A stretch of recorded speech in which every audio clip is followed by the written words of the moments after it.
আচ্ছা, শুভঙ্কর, এ তো গেল চিতা সাধনার ব্যাপার, সব সাধনা। তার মানে এটাকে আমরা ধরে নিতে পারি যারা এই বারণ, উচাটন বা বশীকরণ, এই মানে উচাটন যেকোনো বা বিচ্ছেদন এই ধরনের যারা ক্রিয়াকলাপ করে তাদের এটা সব সাধনা এবং চিতা সাধনা সব সাধনা না করলেও চিতা করতেই চিতা হবে। করতেই হবে। চিতার অধিকার, চিতা এগুলো করতেই হবে। তাহলে আমি এখানে অন্য কিছুতে যাব না।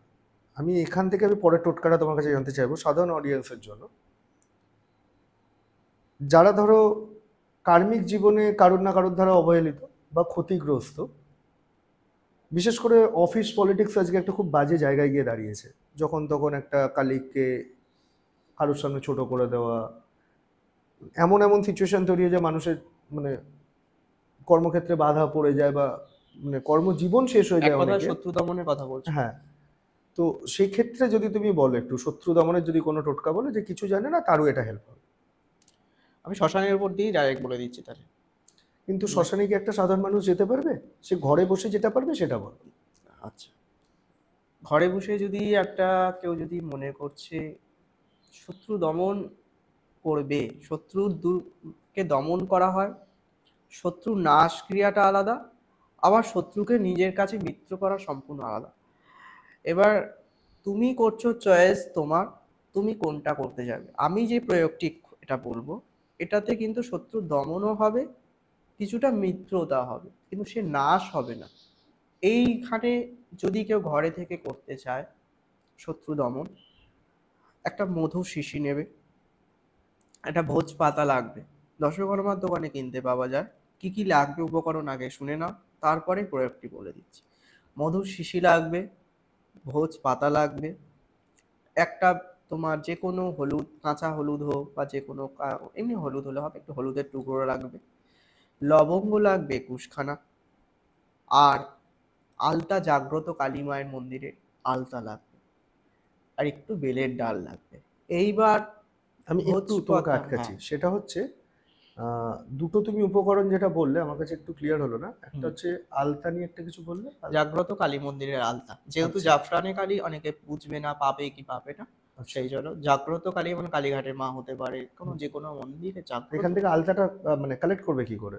মন্দির থেকে আলতা সিঁদুর যেমন অনেকে চায় না, সেরকম আচ্ছা, ওই আলতা। পুজোতে দেওয়া যেটা থাকে হ্যাঁ ওটাই। হ্যাঁ হ্যাঁ, ওই আচ্ছা, আলতাটাই আর নেবে। একটা জিনিস তুমি কিছু বললে।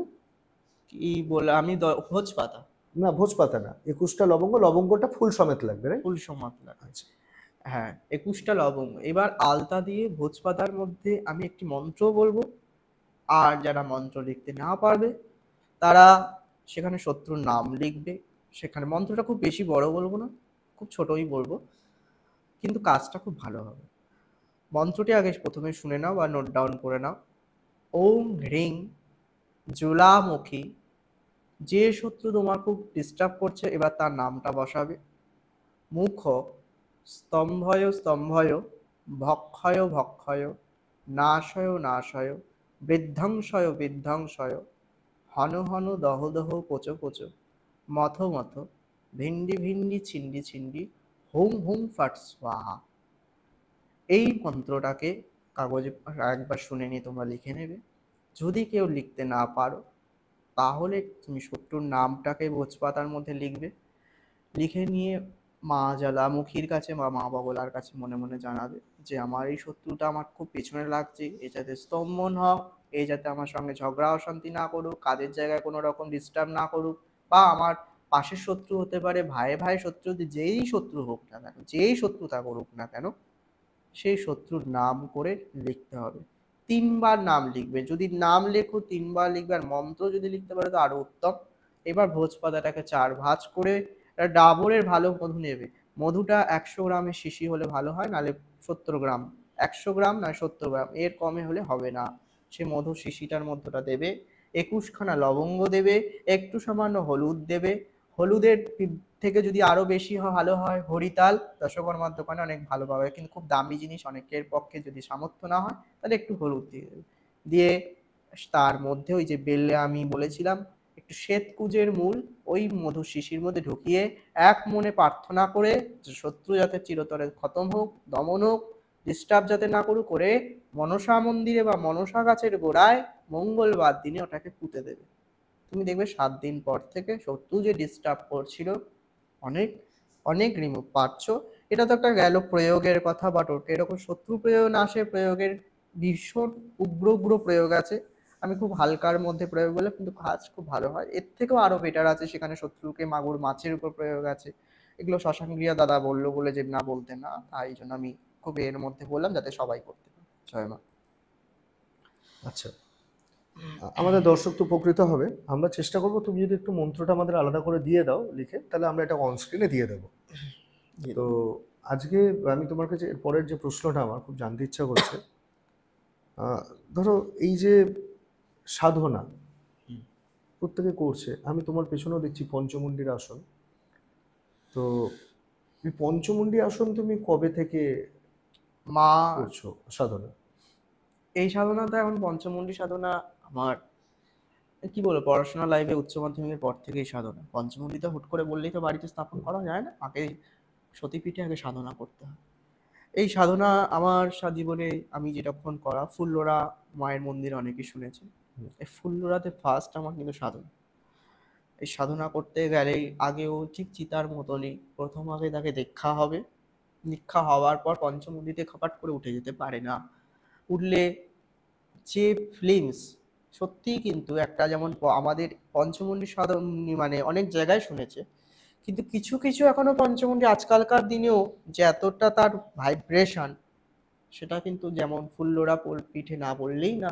ওটা একটা আমাদের বরানগরে ঠাকুরের যে পঞ্চমুণ্ডি আসনের দিকে আছে, সেই পঞ্চমুণ্ডি আকালিপুরে যে মা থেকে ওখানে যে পঞ্চমুণ্ডির আসন, আর একটা যে পঞ্চমুণ্ডির আসন আছে সেটা হচ্ছে তোমার আমাদের ক্ষীরগ্রাম বা কাটোয়ার ওখানে যে পঞ্চমুণ্ডি শিবসোনা মহারাজের।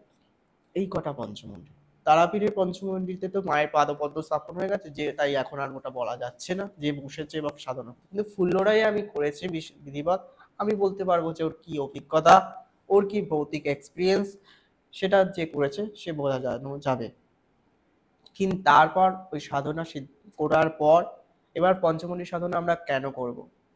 পঞ্চতত্ত্ব এবং পঞ্চতন্ত্রকে আমাদের আমাদের ভগবানের যা পুজো করছি, সব ভগবানের আগে আমাদের জল, অগ্নি, বায়ু, এই সমস্ত কিন্তু আমাদের পুজোয় মাস্ট। আদি মানুষের যুগে থেকে এই, কেননা একটা যজ্ঞ করতে গেলেও এই সেই পঞ্চতত্ত্বের পুজো হচ্ছে। তা পঞ্চতত্ত্ব ইজ ইকাল টু পঞ্চমুণ্ডি। এই পঞ্চমুণ্ডি দু রকম ভাবে হয়, একটা 5টি নরমুণ্ডির আসনও হতে পারে, আবার এটাকে প্রেত পঞ্চমুণ্ডিও বলা হয়। আবার 5 রকম 5টা দিয়ে পঞ্চমুণ্ডি আসন হতে পারে। পঞ্চমুণ্ডি সাধনা করা হয় কেন? প্রথম ইষ্ট দর্শনের জন্য। আবার কেউ সাধনা করে থাকে সে মানসিক ক্রিয়াকলাপ উদ্যত করবে।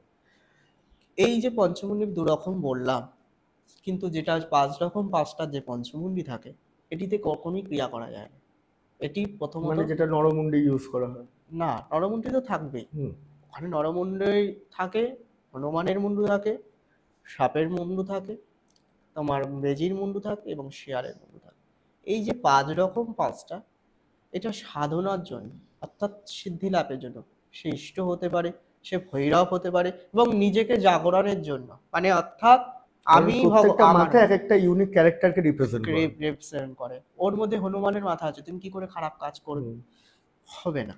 এবার বীর সাধনার মধ্যেও খারাপ কাজ করানো যায়, হনুমান মানেই ভালো কাজ করছে এটা কিন্তু নয়। আমাদের বীর আমাদের কাজ বজরং মান আছেই। না না, ওইটুকুতে না, বজরং বানটা তো শত্রু দর্শের জন্য করছে, কিন্তু বীর সাধনা যে আছে, এই বীর আবার 5-6 রকমের আছে। এই বীর সাধনার মধ্যে হনুমানজি তো হচ্ছে একটা আলাদা। হনুমানজিকে আমরা ভালো কাজের জন্য করছি, মঙ্গলের জন্য করছি, সমস্ত শনি গ্রহ নাশে, সমস্ত কিছু বিপদ আপদের জন্য। কিন্তু এই হনুমানের আবার বিরাট রূপ আছে। এই যে 5টা রূপ দেখছি, 5টা 5 রকম কাজ করছে, এবং 5 পঞ্চমুখী হনুমান। এবং এই হনুমানের যে বীর সাধনা করতে গেলে সেখানে হনুমানের মাথা লাগে, এবং বীর যন্ত্রমন্ত্র একেও করা যায়।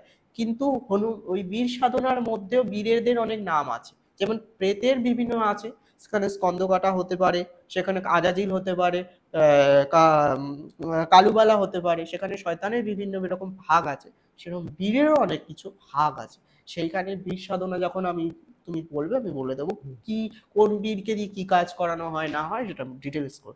এবার যে আমি বলছিলাম পঞ্চমুণ্ডিটাকে নিয়ে, এই পঞ্চমুণ্ডি আর যেটা 5টা নরমুণ্ডি দিয়ে যেটা করা হয়, এটাতে তুমি সাধনাও করা যেতে পারে, এটাতে তুমি কি বলবো ঈশ্বর কৃপাও পেতে পারো, এবং যে এই যে তুমি বশীকরণ বিচ্ছেদ এই মারণ হেনা তেনা করার জন্য তোমার শ্মশান ফশানে যেতে লাগে না।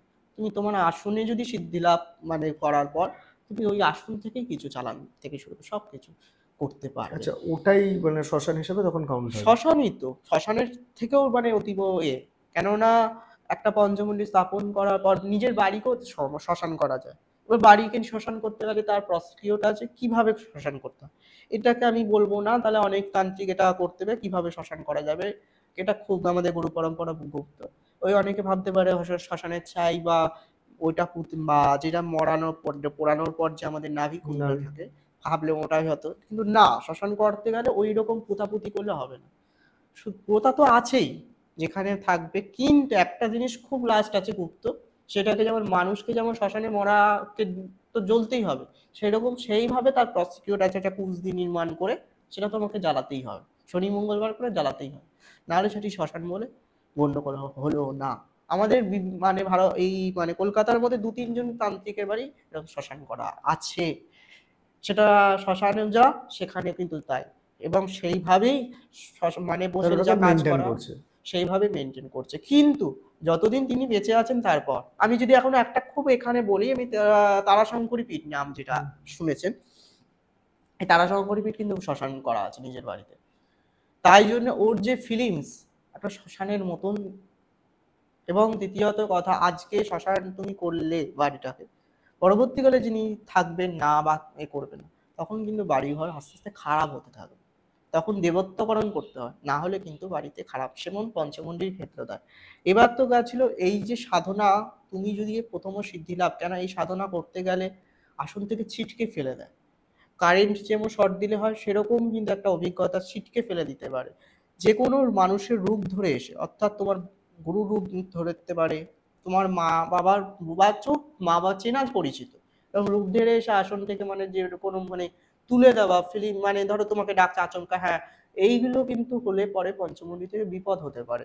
এবং সে ধরো চলে এলো হঠাৎ করে, হ্যাঁ হ্যাঁ ঠিক আছে, ওর যে ঘোরটা নেই, কিন্তু আমি যে ঘোরটা মানে সাধনা করছি এইটা তোমার মধ্যে পুরোপুরি ঘুরে থাকতে হবে, যে কে ডাকলো কে হলো এইসব হলে হবে না। আর সাধনা করতে গেলে আজ্ঞা চক্রের মধ্যে একটা বীভৎস মানে সে কি বলবো মানে জ্যোতির্ময় দর্শন হবে এবং এইবার পঞ্চমুণ্ডি তারপর করা হয় সাধনা। এই সাধনা সিদ্ধিলাভ হওয়ার পর সেই যদি গুরু অনুমতি দেয়, তবে সেই পঞ্চমুণ্ডি বাড়িতে যদি মনে করে তবে সেই সেই সমস্ত জিনিস জোগাড় করে, এবং মাথা হলেই হবে না, সেখানে সে মাথার আবার ব্যাপার থাকে, তবে সে করতে পারে। এই কিছু হচ্ছে মনে না করলে তোমার একটা ছোট্ট প্রশ্ন করি। হুম। আমি ঠিক তোমার পেছনে দেখতে পাচ্ছি পঞ্চমুণ্ডি আসন। মাও পঞ্চমুণ্ডিতে আমার বসা। হ্যাঁ, মাও পঞ্চমুণ্ডিতে বসেন, এখানেও 5টা। তো এটা কি তোমার 5টা নরমুণ্ডি না ওই আমার সবই যে একই জিনিস? আসনটি হচ্ছে সেটা 5টা নরমুণ্ডির আসন। হুম। আর মা তারা যেটা বিরাজ করছেন ওটা হচ্ছে 5টা 5 রকম দিয়ে পঞ্চমুণ্ডি। কেননা 5টা নরমুণ্ডির থেকে অনেকে ভাবতে পারে 5টি নরমুণ্ডিটা বেশি ভয়ানক, না, 5টি নরমুণ্ডির থেকে 5টা 5 রকমের আসল হচ্ছে পঞ্চমুণ্ডি ওটাই। এটাকে কেউ 5টা নরমুণ্ডিরও আসন বলা যেতে পারে এটা। কিন্তু তার থেকে যদি ফিলিংস 5টা 5 রকম, যেটার উপর আমার মা বিরাজ করছে, এই হচ্ছে আগে প্রথম ব্যাপার। এবার এই যে মুন্ডুগুলো হতে হবে, এই মুন্ডুগুলো কিন্তু সে সাববেজি বলে যে যে আনলাম কেটে এ করে দিলাম হবে না, সেই তিথি নক্ষত্রে তাকে এ করতে হবে, এবং সেই যন্ত্রগুলোকে অপঘাতে হতে হবে, তবেই সেই জিনিসটাকে গণ্য করা হবে। এবং শুধু সাধারণ মানে এই সাধারণ মানে আসন স্থাপন করতে গেলে সেই মাথাগুলোকে নিয়ে কিন্তু আগে প্রথমে পুঁতে দেওয়া যায় না, ওই 41 দিন কিন্তু ওই মাথাগুলোকে বসে একটা ডিবক্স বক্স যেমন বলে, সে বক্সের মধ্যে কিন্তু সে মাথার যে দ্রব্য প্রত্যেকটি মাথার ভোগ সমস্ত কিছু কিন্তু দিতে হয়, দিয়ে একটা নির্দিষ্ট মন্ত্রপূর্বক সেখানে জপ টপ করে সেই মাথাগুলোকে এক এক মন্ত্র বেজে পুজো করে এক একটা টাইমে রাত্রির অমাবস্যা নিশা লগ্নে উলঙ্গ বা যেটাকে বসো সেই আসন স্থাপন করতে হয়, দেওয়ার পর বলিদান করতে হয়, করে দিয়ে পাঁঠার রক্ত দিয়ে অভিষিক্ত করে তারপরে তুমি মাটি দাও। অ্যাকচুয়ালি পঞ্চমুণ্ডির নিয়ম হচ্ছে কিন্তু মাটি রাখতে হয় হলে ভালো, তবে সেই আর্থিকটা ভালো পায়। কিন্তু আমরা গ্রাউন্ডেড থাকে জিনিসটা। তো এবার কিন্তু পাথর আজকালকার দিনে আমরা বসা হচ্ছে ঠিকই, কিন্তু মাটির পঞ্চমুণ্ডি একটা বিশাল একটা কানেক্ট। আচ্ছা, এরপরে আমি তোমার কাছে যেটা আসবো, আজকের পর্বের অন্তিম টোটকা, তারপরে আমরা সম্পূর্ণ অন্য টপিকে চলে যাবো এবং আমরা একদম শেষের পথেই হাঁটবো তারপর। তো এরপরে যেটা, এটা একটা চূড়ান্ত উগ্র একটা পদ্ধতি নিয়ে আমরা আলোচনা করলাম। এরপর আমি তোমার কাছে চূড়ান্ত একটা শান্ত জিনিস জানতে চাইবো। আজকে যে মানুষের জীবনে এত স্ট্রেস, ঠিক আছে, কর্মজীবনে বলো, সাংসারিক জীবনে বলো, নিজেকে মানুষ কন্ট্রোল করতে পারছে না, খুব মানে বিধ্বংসী টাইপের হয়ে পড়ছে, কোথাও গিয়ে তাদের পেশেন্স বা ধৈর্যটাকে তারা হারিয়ে ফেলছে। এই জায়গায় একটা মানুষ, সে যদি তার নিজেকে চিনতে চায় এবং নিজেকে ঠান্ডা করতে চায়, এবং যারা বিভিন্ন জায়গায় অবহেলিত, মানে আমরা অনেকে থাকে না যে কিছু নেই কিন্তু তার মধ্যে একটা অ্যাট্রাকশন পাওয়ার আছে, যেটার জন্য সে পাঁচজনের সামনে খুব গণ্যমান্য ব্যক্তি হিসাবে চিনছে, আর একজনের ভেতরে অনেক কোয়ালিটি আছে কিন্তু সেই মাইলেজটা পাচ্ছে না, কোথাও গিয়ে সেই ফোকাসটা পাচ্ছে না। সেই ধরনের মানুষের জন্য যদি একটা কিছু ঘরোয়া টোটকা বলে দাও। এটা টোটকা বলছি ঠিকই, কিন্তু এটা টোটকার বিষয় সম্পূর্ণ না। আজকে কোনো দেখা যায় অনেকে বেশি পড়াশোনা করেছে কিন্তু তার ভালো চাকরি পায়নি, কিন্তু আজকে কেউ কম পড়াশোনা তার ভালো একটা চাকরি হয়ে গেল, বা আজকে পডকাস্ট চ্যানেল হচ্ছে, বা অনেকের ক্ষেত্রে দেখা যায় যে এর নাম যশ অল্প কিছু না হঠাৎ করে নাম হয়ে গেল। এই ক্ষেত্রে কিন্তু গ্রহের ফেটটা মাস্ট। যার এখানে গ্রহ, কোন কোন গ্রহ আমাদের দ্বিতীয় ভাব, অষ্টম ভাব, রবির স্থান এবং নাম যশের এই কিছু কিছু ঘরকে ভীষণভাবে বিচার করতে হয়। তবে সেখানে একটা জ্যোতিষ বা অ্যাস্ট্রোলজার সেখানে কিছু স্টোনের ব্যাপার করে, সেখানে স্টোন না পারলে সেখানে শেকড় ভাগও তার বিকল্প রাস্তা পড়ে। কিন্তু করলেও সেটা তো হচ্ছে রত্ন হোক, সেটা উপরত্ন হোক, যাই হোক, কিন্তু তোমার ছকে ধরো তোমার নাম যশ আছে, অতটা হওয়ার নয়। তুমি যতই চেষ্টা করো না কেন, আজকে আমি খুব মহান ধন সাধককে নিয়েই আমি যদি বোঝাই, ঠাকুর রামকৃষ্ণ সাধনা করেছিলেন কিন্তু বামদেব বাবা সাধনা করেছিলেন। ইনিও দর্শন কৃপা পেয়েছেন কিন্তু উনিও তো কৃপা পেয়েছেন। কিন্তু দেখো দুজনের নাম যশের খ্যাতিটা, বামদেব বাবাকে তো সবাই যে চেনে, কিন্তু বামদেব বাবার নামে কটা মঠ, কটা মিশন, কটা কি হয়েছে, হলো না? তা মা তারা তো কিন্তু সিদ্ধ প্রাপ্তি ছিলেন সবাই জানেন, কিন্তু ঠাকুরের জীবনে দেখো ঠাকুরের নামে মন মিশন, কিন্তু ওনার থেকে ডবল ভক্ত। এটাই হচ্ছে কিন্তু গ্রহর মেন ফেট। যীশু খ্রিস্টের দেখো, যীশু খ্রিস্ট কিন্তু তারা সিদ্ধ, যীশু খ্রিস্টের দেখো ভক্ত কারিকারি হয়ে আছে, কিন্তু বামদেব বাবা সেটা কিন্তু না, মায়ের কৃপা পেয়েছেন, মহান ক্রিয়ায় পারদর্শী ছিলেন, কিন্তু তার নামে তো কিছু হলো না। তারাপীঠ চলছে যে বামদেবের নামে, তিনি সিদ্ধি করেছিলেন। সেরকমই মানুষের জীবনেও কিন্তু নাম যশ খ্যাতিটা কিন্তু গ্রহর একটা কিন্তু বিশাল একটা ভূমিকা।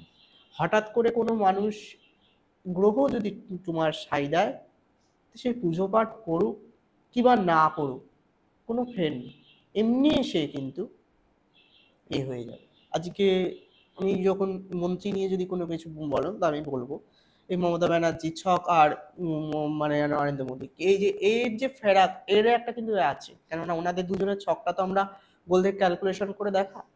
সেই সেরকমই মানুষ, তবুও আমি একটা টোটকা বলছি, বলে দেবো, কিন্তু শুধু এটা টোটকার কাজ কখনোই নয়। নাম যশ খ্যাতি করতে গেলে তার ছকের বিচার করে তবে যদি মানুষের যদি একটা প্রতিকার করা যায়, সে 100%-এর মধ্যে 50% সে একটা রেজাল্ট ঘটবে, কিন্তু সবার জন্য সব যেটা হবে সেটা কিন্তু নয়। প্রথমেই সবাইকে বলেছে, তবু যাদের নাম যশ খুব হচ্ছে না, বা মনে করছো সুনাম নাম যশ খ্যাতি এগুলো করতে চাইছো বা দাঁড়াতে চাইছো জীবনে, সাকসেস পাচ্ছ না, এরকম যদি কোনো হয়ে থাকে, প্রথমেই বলবো তাদের যে কোনো শুভ দিনে, অর্থাৎ কৃষ্ণপক্ষ অষ্টমী, কৃষ্ণপক্ষের মঙ্গলবার, কৃষ্ণপক্ষ বলতে যেটা অমাবস্যার জোটা থেকে সেটাকে বোঝানো হয়, এই দিনে এই অমাবস্যার যে কোনো মঙ্গলবার দিনকে, যেখানে কলা গাছের দানা থাকে খুব, সেই মানে অর্থাৎ আমরা দানা কলা বলি, ওই কলা গাছের একটি মূল নিতে হবে, সে সুদর্শনের একটু মূল নিতে হবে। এই সুদর্শন এবং তুমি ওই কলা গাছের মূল তুমি তোমার ডান হাতে ছেলেরা, মেয়েরা বাঁ হাতে হলুদ সুতো দিয়ে বাঁধো। আর কি করবে, বাড়ির শান্তি পাচ্ছ না, মানের মধ্যে অশান্তি, ঘরে আসলে সবসময় অশান্তি, এরকম এইটা কিন্তু ভালো একটা যে বাড়িতে বাইরে ভালো ঘরে অশান্তি, এরকম যদি কারোর হয়ে থাকে, এটা কিন্তু খুব মিরাকেল, আমার বাড়িতে এটা আমি করা হয়। সেটা কি করবে, অক্ষয় তৃতীয়ার সময় দেখবে আম পল্লব টানানো হয়। ঠিক সেরকমই তোমার বাড়িতে প্রতি পূর্ণিমায় নটা আম পল্লব নেবে, তার মধ্যে 3টি অশ্বত্থ পাতা, মাঝে একটা, দু সাইডে দুটো, আর 3টি লবঙ্গ, মাঝে একটা, দু সাইডে দুটো, ঠিক এরকম টান টান করে নাও। যাদের খুব বাড়িতে অশান্তি, কিছু করতে পারছো না, পুজো করছো কিছু হচ্ছে না, ঈশান কোণে বাথরুম করে ফেলেছো, ভাঙতে পারছো না, এরকমও যদি হয়ে থাকে, এটা কিন্তু আমার গুরু পরম্পরা থেকে আমাদের প্রাপ্তি, খুব ভালো কাজ করে এটা। এই সেই ওই আম পাতাটাকে করবে 2-3টে অশ্বত্থ পাতা এবং লবঙ্গ দিয়ে হলুদের জলে চোবা, আর ওম হ্রিং দুর্গা দেব্যই নমঃ এই মন্ত্রটা 10 বার উপর জপ করে শ্রী মা লক্ষ্মী ওই হলুদ আর চন্দনের ফোঁটা দিয়ে ওটাকে টানিয়ে দাও। পূর্ণিমায় চেঞ্জ করো, 28 দিন পর থেকে রেজাল্ট কিন্তু বুঝবে, ঘরের মধ্যে অশান্তি ভাবটা কেটে যাবে, ঘরের মধ্যে একটা শান্তি তুমি বুঝতে পারবে।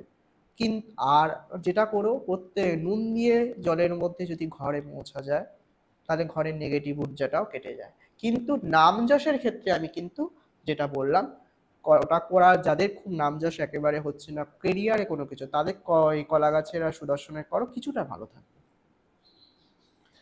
যাক, যতটা মঙ্গল হয় অডিয়েন্সের, আপনারা টোটকাগুলোকে অ্যাপ্লাই করবেন, করে কমেন্ট বক্সে নিশ্চয়ই জানাবেন কেমন লাগলো, কতটা কার্যকরী হলো।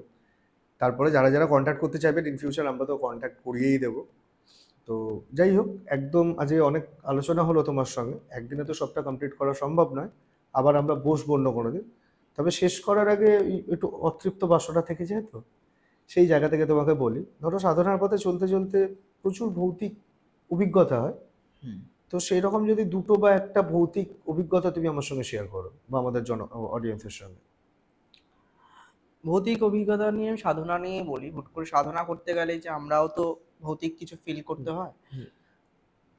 আমাদের মথুরাপুর বা জয়নগর শ্মশান অনেকেই শুনেছে, বিষ্ণুপুর মহাশ্মশান নাম হয়তো তুমি শুনেছো। আমি শুনেছি বিষ্ণুপুর মহাশ্মশান, আমি গেছি। এই গেছো, এই বিষ্ণুপুর শ্মশানে যখন ওয়েট করতে পারো, বিষ্ণুপুর শ্মশানে আমার যখন কিছু চিতার প্রক্রিয়া করা হয় বা চিতা সাধনার, আমি যখন গুরু করার পরও তো চিতা সাধনা এক জায়গায় গিয়ে এটা একদিনে হয় না। এখানে যে কবরটি রয়েছে বিষ্ণুপুরে, রেল লাইনটা ক্রস করে যেতে হয়, এই কবরে সাধনা করতে গেলে যখন আমি ভোগ টোক ইত্যাদি লাগিয়ে যখন ভোগ টোক ইত্যাদি যখন করি, আমার দিকে তাকিয়ে। আচ্ছা হ্যাঁ, ভোগ টোক লাগিয়ে বা যখন করা হয়, এবার দেখা যায় ভালো কথা যে কবরের, ওই কবরে কিন্তু খুব একটা পোড়ানো মানে পোতাপুতি হয় না। শ্মশানটা কিন্তু রোজ নিত্য মরা আসে, নিত্য এটে হয়। কিন্তু যখন আমাদের ওখানে যে কবরকে জাগাতে গেলে সেখানে কিছু মাছের অল্প থাকে, কোন প্রয়োগে কোন মাছ, এইগুলো হলো যখন হওয়ার পর, ঠিক যখন রাত 12টা 12:30 বাজে, দেখি কবরে একটা পুঁততে আসলো, ভালো কথা, পুঁততে এলো, এটে গেল, আমি আমার মতন যখন সাধনা করি, ওখানেও একটি পঞ্চমুণ্ডী আসন আছে, তবে ওটার কিন্তু সেরকম পাওয়ার নেই যদিও বা। আর কবরের সাধনা যখন আমি কবরে যে মাটি চাপা থাকে না, ওখানে যখন সাধনা করছি, হঠাৎ দেখা যায়, সেদিন আর কিছু বোঝা যায় না, 3 দিন আমি গেছিলাম, দ্বিতীয় দিনে যখন সাধনাটা যখন করা যায়, মানে তোমার মনে হচ্ছে না পিছন থেকে গিয়ে মানে একটা মানে মানে অলৌকিক মানে একটা ছাওয়া দেখা যাচ্ছে, মানে তুমি মানে ফিল, চোখটা বন্ধ, আমি ফিল করে আছি, কিন্তু মনে হচ্ছে না কি এ হয়ে আছে, শিরার তো ডাক তো আছেই, এটা এটা ওটা কেন, কিন্তু তোমাকে যেহেতু দেহ বন্ধন করা আছে, কিন্তু তোমার সেরকম কেউ কিছু করছে না, কিন্তু প্রেতের যে একটা উপদ্রব, এবং ওই যে কবরে যখন মন্ত্র জপ করা হচ্ছে, যে মানে কবর থেকে যে মানে মানে ফেলে দেওয়া বা দুমকে দেওয়া, প্রথম দিনে কিন্তু কিছু বোঝা যায়নি, যখন দ্বিতীয় দিনে তখন আর কিন্তু আসেনি। এবার ওই লাশটাকে নিয়ে আমরা যখন চালনা করার জন্য যখন আমরা সাধনাটা করি, এবার এই সাধনা করতে গেলে তো দোকানে হয় না, এসব সাধনা নিয়ে একাই করতে হয়। এবার যখন করা হয়, দেখা যাচ্ছে যে আমার একটা শিষ্য আছে, শিষ্যর যে একটা মানে অনেক শিষ্যই আছে, তার মধ্যে শ্রীনাথ বলে একটা শিষ্য আছে, বলছে দাদা তুমি এখনো সাধনা করছো, আমার না ভোরটা অন্যদিকে ছিল, উঠবে না? বা ওই জন্যই তোমাকে আমি বলছিলাম না যে সাধনা করতে গেলে নানা রকম রূপও আসতে পারে, আর কোনো কিন্তু রক্ত মাংসই করা, যে কোনো দেখতে পাচ্ছি অনুভব করতে পারছি না, আসবে না? আজ হ্যাঁ হ্যাঁ। এবারে আমি না ওরকম যখন বলেছে না, আচমকা হয়ে গেছে, তখন রাত বাজে 2টো, যেটাকে নিশি বলে। এই নিশি গিয়ে হঠাৎ করে যখন এ হয়, আর মায়ের মন্দির আছে, মানে এতটাই লাগ ভালো যে ওরকম সে হঠাৎ করে বলে, আমি বলছি, হ্যাঁ মানে যে বাড়ি যাবে না, অনেক হয়ে গেছে, বাড়িতে নাকি মায়ের শরীর খারাপ, এরকম হয়েছে।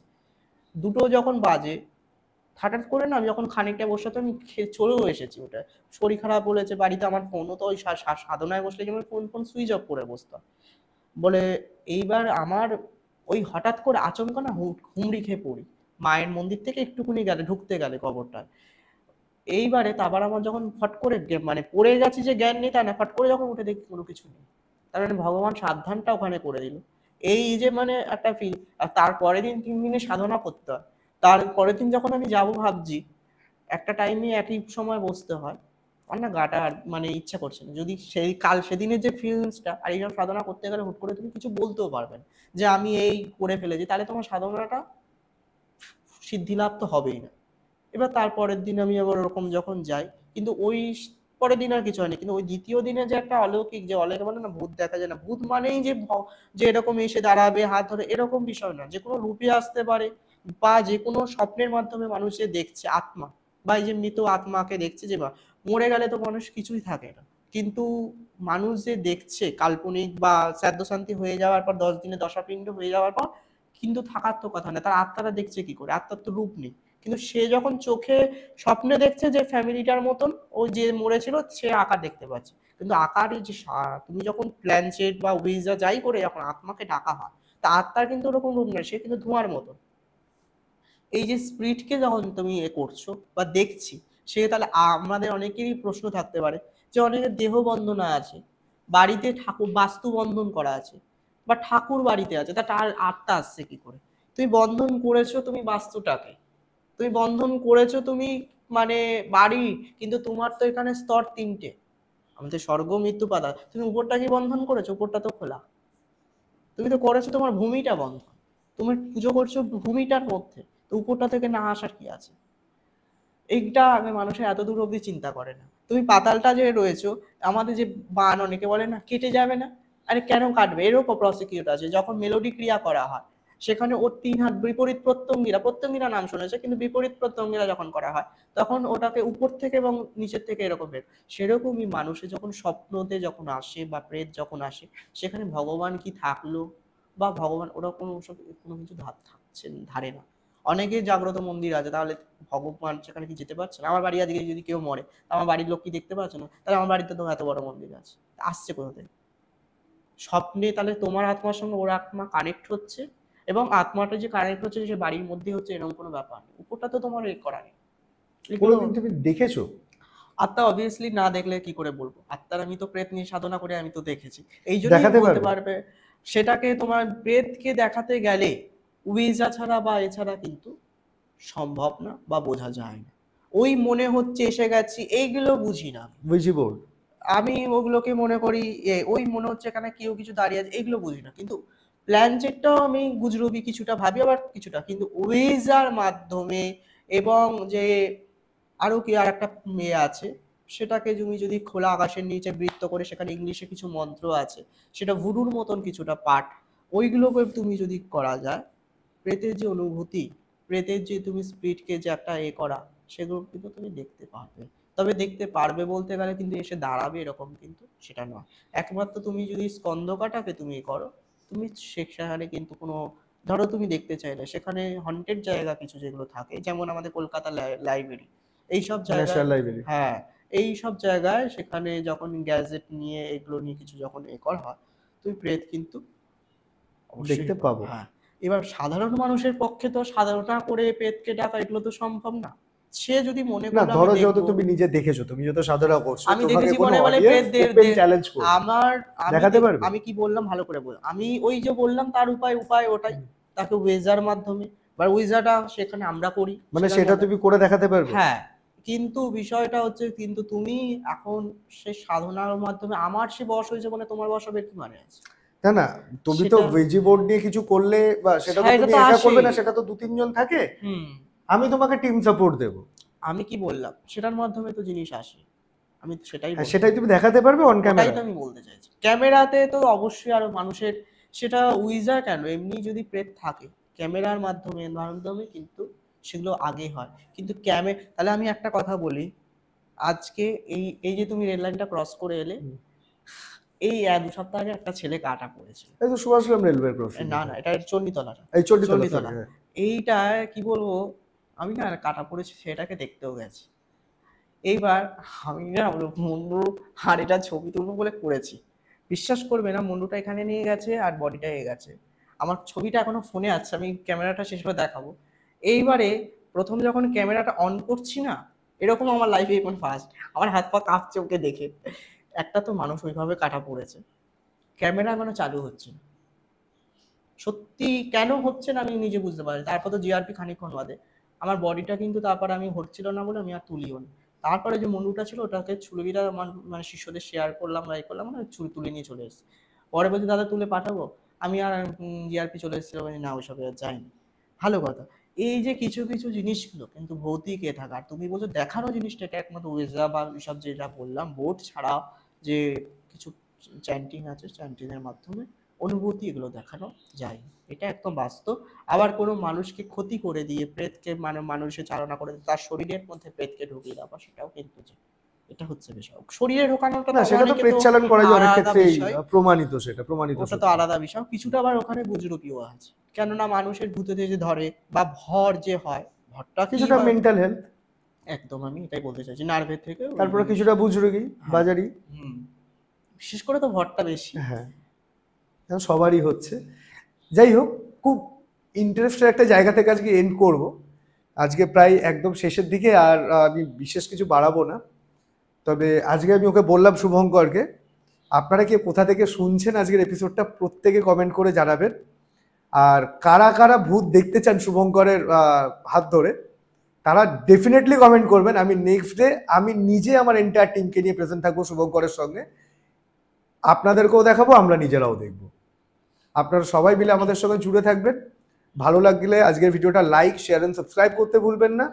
আর আজকে আমি প্রথমে বলতে ভুলে গেছিলাম, তাই শেষের দিকে বলছি আমি, স্ক্রিনে চলে আসা যে নিচে যে নাম্বারটা দেখতে পাচ্ছেন, এটা আমাদের নিজস্ব নাম্বার।